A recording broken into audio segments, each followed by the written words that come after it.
Assalamualaikum warahmatullahi wabarakatuh. Kami dari kelompok 5 yang beranggotakan Ramzan Waridelius, Yuni Sarah, Devi Irmawati Pohan, Fauzi Alparizi Tanjung. Adapun judul dari materi yang akan kami sampaikan adalah Teori Konflik menurut Ralph Dahrendorf. Adapun inti-inti dari pembahasan kami ini adalah otoritas menurut Ralph Dahrendorf, konflik dalam struktural sosial, dominasi diskriminasi. Masuk pada pembahasan yang pertama, yaitu otoritas menurut Ralph Dahrendorf. Otoritas menurut Dahrendorf memusatkan perhatian pada struktur sosial yang lebih luas. Inti tesisnya adalah gagasan bahwa berbagai posisi di dalam masyarakat mempunyai kualitas otoritas yang berbeda. Otoritas tidak terletak di dalam diri individu, tetapi dalam posisi. Menurut Dahrendorf, tugas pertama analisis konflik adalah mengidentifikasi berbagai peran otoritas di dalam masyarakat, karena memusatkan perhatian kepada struktur berskala luas seperti peran otoritas itu. Menurut Dahrendorf, otoritas tidak konstan karena ia terletak dalam posisi, bukan di dalam diri orangnya. Karena itu, seseorang yang berwenang dalam satu lingkungan tertentu tak harus memegang posisi otoritas di dalam lingkungan yang lain. Ini berasal dari argumen Dahrendorf yang menyatakan bahwa masyarakat tersusun dari sejumlah unit yang ia sebut asosiasi, yang dikoordinasikan secara imperatif. Masyarakat terlihat sebagai asosiasi individu yang dikontrol oleh hierarki posisi otoritas. Karena masyarakat terdiri dari berbagai posisi, seorang individu dapat menempati posisi otoritas di satu unit dan menempati posisi yang subordinat di unit lain. Kekuasaan atau otoritas mengandung dua unsur, yaitu penguasa dan orang yang dikuasai, atau dengan kata lain atasan dan bawahan. Kelompok. Konflik dan perubahan dibedakan menjadi 3 kelompok, yaitu A. Kelompok semu atau quasi-group, yaitu sejumlah pemegang posisi dengan kepentingan yang sama, tetapi belum menyadari keberadaannya. B. Kelompok kepentingan atau manifest, yaitu kelompok yang memiliki struktur, bentuk organisasi, tujuan atau program dan anggota perorangan. Kelompok ini merupakan agen real dari konflik kelompok. C. Kelompok konflik, yaitu kelompok yang terlibat dalam konflik kelompok aktual. Kelompok tersebut merupakan konsep dasar untuk menjelaskan konflik sosial. Kelompok dalam masyarakat tidak pernah berada dalam posisi ideal, sehingga selalu ada faktor yang mempengaruhi terjadinya konflik sosial. Baiklah, kita masuk pada pembahasan berikutnya, yaitu konflik dalam struktural sosial.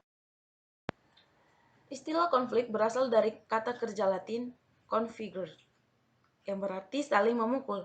Secara sosiologis, konflik diartikan sebagai suatu proses sosial antara dua orang atau lebih, bisa juga kelompok, di mana salah satu pihak berusaha menyingkirkan pihak lain dengan menghancurkannya atau membuatnya tidak berdaya.